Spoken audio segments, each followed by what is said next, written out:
example we see here represents a third-class lever.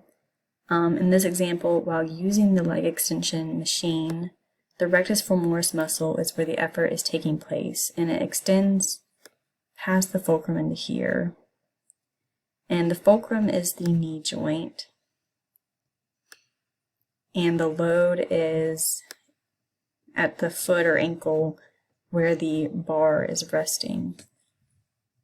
And the moment arm is from the rectus femoris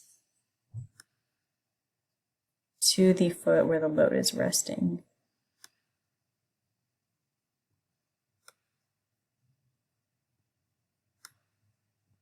Because this is a third-class lever, it has a mechanical disadvantage. In this example, the lever arm is longer than the effort arm, which creates that mechanical disadvantage.